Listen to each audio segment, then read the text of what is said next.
नमस्ते बच्चों, कैसे हैं आप लोग। आज हम आपकी क्लास का 8वीं कक्षा का 7वां पार्ट पढ़ने जा रहे हैं। ये कैसा पार्ट है मालूम है? आज के प्रेजेंट सिचुएशन के हिसाब से उसी के संबंधित ये पार्ट है। ठीक है, मैं एक प्रश्न पूछती हूँ आपसे कि देखो, हम लोगों में, आप हो, मैं हूँ या कोई और भी है, हम लोगों के अंदर तरह तरह के भाव होते हैं। एक एक सिचुएशन के हिसाब से हम अपने अंदर की फीलिंग दिखाते हैं। कुछ को किसी चीज़ से दुख हो जाता है, कोई खुश होता है, कोई बहुत ही प्रसन्न होता है। इस तरह के अलग अलग फीलिंग्स हमारे अंदर होते हैं। एक दिन हम खुश होते हैं, एक दिन दुखी होते हैं। तो उसके कई कारण हो सकते हैं। तो क्या सिर्फ एक छोटे से कारण के कारण हम दुखी हो जाएं, कुछ सोचे नहीं उसके बारे में, या उससे हम कैसा फीलिंग फील करते हैं कि हम जब हम दुखी होते हैं तो हमें कुछ भी करने का मन नहीं करता। तो ऐसी फीलिंग को क्या कहते हैं? निराश होना। तो क्या हम किसी छोटे से कारण के कारण निराश हो जाएं? ऐसा हो सकता है।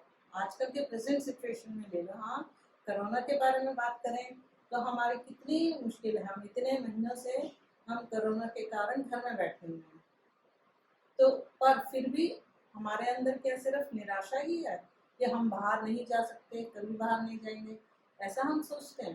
तो क्या आप भी ऐसे ही सोचते हैं? नहीं ना। तो यही पाठ है हमारा कि क्या निराश हुआ जाए।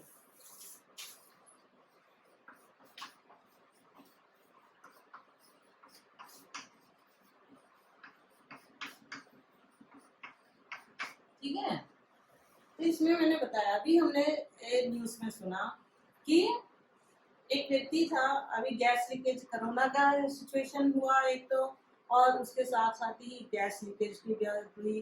तो गैस लीकेज के समय जो लोगों को दिक्कत हुई, जिन जो प्रभावित हुए, उनमें से किसी एक ने फोन किया टीवी वालों को और कहता है कि हम मर जाएंगे, अब हमारा कोई चारा नहीं है, हम ठीक नहीं हो सकते। पर उस एक व्यक्ति की बात सुनकर जो और भी पीड़ित लोग हैं, क्या वो भी ऐसे ही सोचेंगे? सोच सकते हैं ना, ये सच भी हो सकता है कि ये ऐसा ही हो। क्योंकि जब वो खुद ही कह रहा है कि हम, हमारे लिए अब ट्रीटमेंट नहीं है, हम मर जाएंगे, ऐसा है, तो ये देख देख कर देखने वाला जो पीड़ित व्यक्ति है, जिसको जो कष्ट सह रहा है, वो भी दुखी होगा और वो भी निराशा में जा सकता है। ऐसे ही क्या निराश होना चाहिए? नहीं होना चाहिए ना। अब हमने कितना कोरोना का देख लिया, गैस लीकेज देखा, तो क्या सिर्फ इस एक कारण से हम निराश हो जाएं और अपनी जिंदगी को छोड़ दें? ऐसा नहीं होना चाहिए ना। हमारे अंदर आत्मविश्वास है, हम उसको सामना कर सकते हैं। तो क्यों हमें निराश होना चाहिए? नहीं होना चाहिए ना, निराश नहीं होना चाहिए। हमें अपने ऊपर विश्वास होना चाहिए, तभी हम ऐसी जो भी कठिनाइयाँ आती हैं उनको हम दूर कर सकते हैं, कोशिश कर सकते हैं। ठीक है बच्चों, यहाँ पर ये हजारी प्रसाद द्विवेदी जी ने ऐसे ही बहुत से कारण इस पाठ में बताए हैं। पहले हम इनके बारे में जान लेते हैं, उसके बाद पाठ में पढ़ेंगे। आचार्य हजारी प्रसाद द्विवेदी जी, जिन्होंने ये क्या निराश हुआ जाए पाठ लिखा है, कि ये एक निबंध है, इसे निबंध विधा में लिखा गया है। और इनका बचपन का नाम था वैद्यनाथ। इनका जन्म हुआ था 19 अगस्त 1907 में, और इनकी मृत्यु हुई थी 19 मई 1979 में। उत्तर प्रदेश के हैं ये, और ओसवालिया नामक गांव से हैं। उत्तर प्रदेश में ओसवालिया नामक एक छोटा सा गांव है, वहां पर इनका जन्म हुआ था। इनके पिता थे अनमोल द्विवेदी। क्या था इनके पिता का नाम? क्या था? अनमोल द्विवेदी। और माता थी ज्योतिषमती। इनकी माता का नाम था ज्योतिषमती। ये निबंधकार, उपन्यासकार और आलोचक, दूसरे लोगों की लिखी हुई कहानियां और उपन्यास पढ़कर उसके ऊपर अपने विचार देते थे, आलोचक थे। और इनको साहित्य अकादमी और पद्म भूषण का अवार्ड भी, पुरस्कार भी मिला है। इनकी जो रचनाएं हैं बहुत सारी, 11 खंडों में इसको किताब में लिखा गया है, ग्रंथ है, जो उनके नाम से ये हजारी प्रसाद द्विवेदी ग्रंथावली। उसमें 11 खंडों के रूप में इनकी रचनाओं को रखा गया है उस पुस्तक में, ग्रंथ में। ठीक है बच्चों, ये हमारे जो लेखक थे, ठीक है, अभी ये क्या कहना चाहते हैं, ये क्या कहना चाहते हैं कि इस पाठ में, इस पाठ का उद्देश्य उनका लिखने का यही है कि समाज में कितनी भी बुराइयां हों, हम लोग बहुत देखते हैं चोरी डकैती, समाचार पत्र उठाते ही हमें बहुत से ऐसे न्यूज देखने को मिल जाते हैं जिससे कि हमें ऐसा लगता है कि समाज पूरा ही बिगड़ चुका है, ऐसा हम फील हम करते हैं। पर ये इनका कहना है कि कितना भी वो हो फिर भी इनमें भी अच्छाइयाँ हैं, कुछ ऐसी बातें जो होती हैं जिसको देखकर हम खुश होते हैं, और उनमें अच्छाइयाँ भी हैं और बुराइयाँ, और अच्छाइयों को ही हमें अपनाना चाहिए। ऐसे ही बहुत से इन सच्चाइयों को देखकर, बुराइयों को देखकर लोग क्या करते हैं कि आत्मविश्वास छोड़ देते हैं और अपना धैर्य छोड़ देते हैं। ऐसा नहीं होना चाहिए। अपने धैर्य को, अपने आत्मविश्वास को बनाए रखने के लिए ही उन्होंने कई तरह के उदाहरण देकर हमें समझाने की कोशिश की है। ठीक है बच्चों, अब हम आगे पाठ देख लेते हैं। क्या कहते हैं कि हम समाचार पत्रों में, जैसे पहले मैंने कहा था कि हम न्यूज में कई बातें सुनते हैं, हमने टीवी में देखा, उसके बारे में बात की, ऐसे ही समाचार पत्रों में भी हम बहुत सी बातें देखते हैं कि कहीं यहाँ चोरी हो गई, वहाँ घर में किसी को मार दिया, या यहाँ पे तस्करी हुई, कोई माल लेके गया, कहीं पैसे के इधर उधर किया। ये बातें बहुत सी, हम जितने भी अखबार पर निकालना, सब में ज्यादातर न्यूज इसी बात का होता है। तो इससे क्या लगता है हमें कि अरे दुनिया में तो कोई ईमानदार है ही नहीं, कोई अच्छा व्यक्ति ही नहीं है, सभी बुरे ही बुरे व्यक्ति भरे पड़े हैं। पर इसके साथ साथ हमें कुछ अच्छाइयाँ भी दिखती हैं। ऐसा हुआ, वहाँ पे इसको पकड़ लिया, किसी ने इसके कोशिश की उसको पकड़ने की, और लोग उसके बारे में निंदा करते हुए दिखाई देते हैं, वहाँ न्यूज़ में बताते हैं।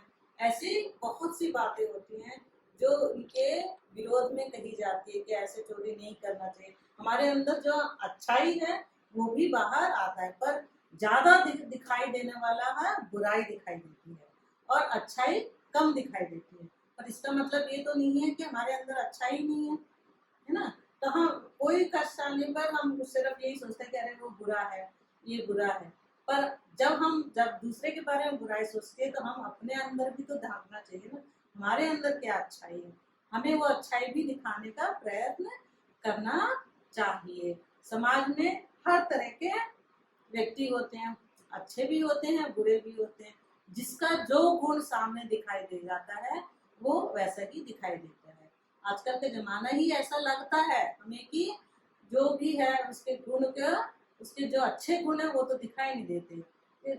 जनरली क्या होता है, जो व्यक्ति जिसके अंदर अच्छे गुण हैं, वो काम करता है, अच्छे गुण हैं, पर फिर भी एक छोटी सी गलती के कारण उसके जो अच्छाई है सब छिप जाती है, और उसकी एक गलती ही उसको सब लोगों को दिखाई देती है, जिससे लोग कहते हैं उसके गुण को छोड़ देते हैं और दोष को पकड़ लेते हैं।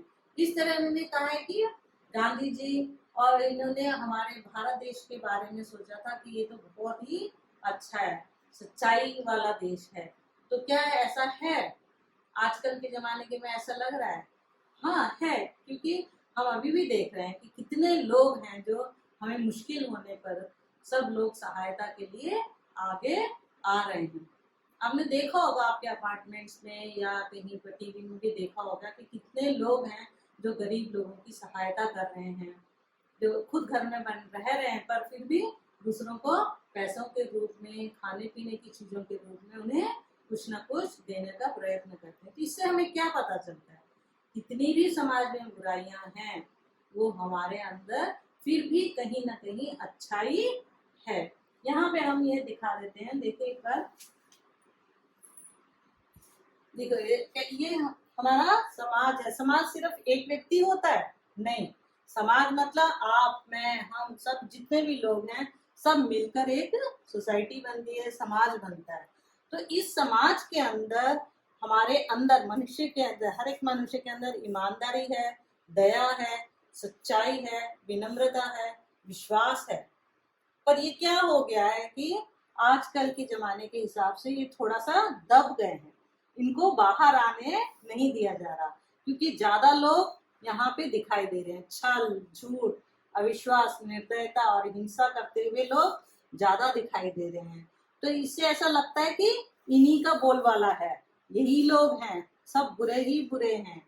पर जब हम उनके बारे में सोचते हैं तो उनके अंदर भी कहीं ना कहीं अच्छाई होती है। अगर हम उनको बाहर ला दें, उन अच्छाइयों को हम बाहर दिखा दें, तो हमारा समाज और भी अच्छा हो जाएगा। यहाँ लेखक सोचते हैं कि तिलक जी, बाल गंगाधर तिलक और गांधी जी के सपनों का भारतवर्ष यही है। रविंद्रनाथ टैगोर और मदन मोहन मालवीय जी के द्वारा सीखी संस्कृति, सभ्यता, इसका भारतवर्ष अतीत की किस गह्वर में खो गया है। गह्वर मीन्स यहाँ क्या है, गहराई में खो गया है। और आर्य, द्रविड़, हिंदू, मुस्लिम, ये यूरोपीय, इन सब के मिले हुए आदर्श की भूमि मानव महासमुद्र क्या सूख गया है? ऐसा नहीं है। हम कहते हैं कि ऐसा नहीं है। आज भी हमारे समाज में ईमानदारी, सच्चाई और विनम्रता के भाव हैं। तो कहते हैं कि इन महान मनुष्यों के सपनों का जो भारत है अभी भी है और हमेशा रहेगा। यहाँ लेखक एक और बात कहते हैं कि आजकल का माहौल ऐसा बन गया है जिसमें ईमानदार जो लोग होते हैं वो सिर्फ श्रमजीवी ही रह गए हैं। उनके निरीह और भोले भाले जो व्यक्ति होते हैं वो हैं। और जो झूठ और फरेब के साथ देते हैं, भ्रष्टाचारी होते हैं, वो लोग फल फूल रहे हैं, यानी अमीर बनते जा रहे हैं और ये गरीब होते जा रहे हैं। ऐसा इनका विचार है कि कहते हैं कि भीरू लोग ही इस तरह, सच्चाई केवल भीरू लोगों की ही दौलत हो गई है, उनका हिस्से में ही वो आया है। बाकी जो लोग हैं जो फल फूल रहे हैं, बड़े बड़े लोग बनते जा रहे हैं, वो सब झूठ फरेब के उस माहौल में पल रहे हैं। ऐसे ही उन्होंने एक और बात बताई है कि हमारा भारतवर्ष जो है भौतिक वस्तुओं के ऊपर, भौतिक वस्तुएं मतलब क्या है कि कार, घर, बड़े बड़े घर होने चाहिए, हमारे घर के अंदर सब कुछ होना चाहिए। इस तरह की भौतिक वस्तुओं के बारे में कभी भारतवर्ष में किसी ने पुराने जमाने में नहीं सोचा। वो सभी हमेशा मनुष्य के गुणों के बारे में सोचते थे। मनुष्य का गुण कैसा है, वो सच्चाई है उसके अंदर, ईमानदारी है, कैसे है, गुण कैसे हैं, ये देखते थे। पर भौतिक वस्तुओं के बारे में नहीं सोचते थे। तो वो कहते हैं कि मनुष्य के अंदर स्वाभाविक रूप से गुस्सा, काम, क्रोध और घृणा भावनाएं जो होती हैं वो रहती है। लोभ, मोह, घृणा और काम, क्रोध की भावनाएं मनुष्य के अंदर स्वाभाविक रूप से होती हैं। पर अगर हम इनको बढ़ावा देकर इनको यही सच है करके हम सोचेंगे तो ये सही नहीं है।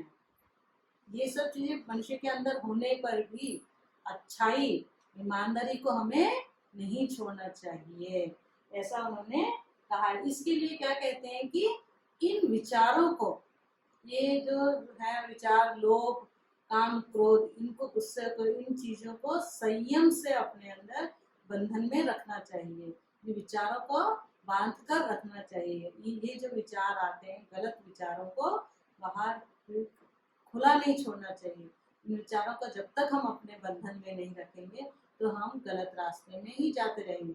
अगर इन्हें हम अपने हाथों में रखेंगे, सही दिशा में जाएंगे, इनको शक्ति ना मानकर सही दिशा को, सच्चाई को ही शक्ति मानकर हम आगे चलेंगे, आत्मविश्वास से काम करेंगे, तो हम आगे सही कर सकते हैं।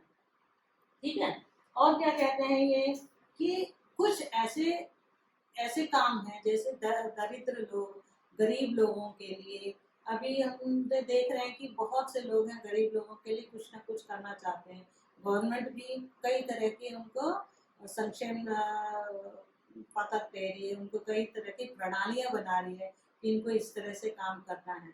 पर इन सब प्रणालियों को करने वाला जो व्यक्ति होता है, अगर वो सही मार्ग में चले, अगर वो ठीक से सोचे, अगर वो काम सही करे, तो ये सारी जो भी प्रणालियां बनाई जाती हैं इन लोगों के लिए, गरीब लोगों के लिए, गरीब तक पहुंचने के लिए, अगर वो सही तरीके से उन्हें पहुंचाता है तो वो सही होता है। पर आजकल क्या हो रहा है कि जो ये व्यक्ति हैं, जो ये काम करते हैं, जिनको ये काम सौंपा जाता है, वो अपना लोग ही सोचते हैं, अपने बारे में ही सोचते हैं, अपनी संपत्ति को बढ़ाने का ही सोच रहे हैं, पर गरीब लोगों को वो पहुंचने नहीं दे रहे हैं। इस तरह के कई नेगेटिव पॉइंट्स जो है वो भी यहाँ पे इन्होंने लेखक ने बताया है। और इनका दूसरी तरफ कैसे समाज में अच्छाई है ये भी उन्होंने बताया है। ये हम कल के पाठ में पढ़ेंगे।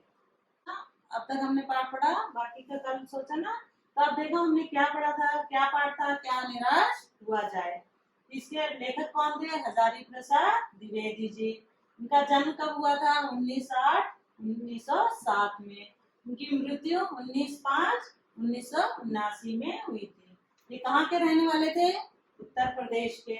और इनके पिता का नाम अनमोल था और माता का नाम था ज्योतिषमती। ये ज्योतिष के भी ज्योतिष की भी जानकारी थी। और इन्होंने निबंध लिखे, उपन्यास लिखे, आलोचक भी किए। इनको साहित्य अकादमी और पद्म भूषण का पुरस्कार मिला। इनकी जो रचनाएं हैं क्या 11 खंडों में इनकी ग्रंथावली लिखी है, जिसका नाम है हजारी प्रसाद द्विवेदी ग्रंथावली। उसमें उनके 11 खंडों में उनकी रचनाओं को रखा गया है। और हमने क्या पढ़ा, किसके बारे में पढ़ा? समाज के बारे में, कि समाज में आजकल क्या हो रहा है? छल, झूठ, अविश्वास और हिंसा ही दिखाई दे रही है यहाँ पे। पर हमारे अंदर ईमानदारी, दया, सच्चाई, विनम्रता और विश्वास, ये भाव भी हमारे अंदर हैं, पर अभी हमें ज्यादा दिखाई दे रही है छल, झूठ व विश्वास। ऐसे ही कहते हैं तिलक और गांधी जी ने क्या देखा था? सपना देखा था कि हमारा भारत देश कितना महान है ना। तो इनके बारे में हमने अभी पढ़ा। ठीक है, बाकी का हम कल पढ़ेंगे। इनको याद कीजिए, याद रखिए ये चीजें, क्या बताया है इनके बारे में और इनके बारे में क्या बताया है गांधी जी के बारे में, रविंद्रनाथ टैगोर और मदन मोहन मालवीय जी ने क्या सोचा था, क्या शिक्षा दी थी हमें, उनसे हमने क्या सीखा, वो सब बातें आप याद कीजिए और देखिए, कुछ मीनिंग्स देख लीजिए। इसमें समाज क्या है? समुदाय, ईमानदारी, ऑनेस्टी, धर्मशीलता, दया, कृपा, कोमल व्यवहार, जैसे दूसरा से कोई दुखी ना हो हमारी बातों से, सच्चाई, यथार्थ, ट्रुथ, विनम्रता, पोलाइटली, शिष्टता, विश्वास, बिलीव, जो हम यकीन करते हैं। क्या यकीन किया हमारे लेखक ने कि समाज में ये ईमानदारी, दया, सच्चाई जैसे गुण भी अभी भी हैं। छल, चीट करना, धोखा देना, झूठ, फॉल्स, असत्य, और ये सारे जो हैं छल, झूठ, अविश्वास, निर्दयता, हिंसा, ये क्यों आ रहे हैं? क्यों ऐसा हो रहा है? धन और शक्ति के लालच में लोग धन कमाने के उसमें इन चीजों के अपने मैं ही बलवान हूँ के लालच में ये नैतिकता जो है, मोरालिटी जो है मनुष्य की, वो गिरती जा रही है। इसका कारण ही है इन सब का बढ़ना और इनका ईमानदारी, दया, सच्चाई का कम होना।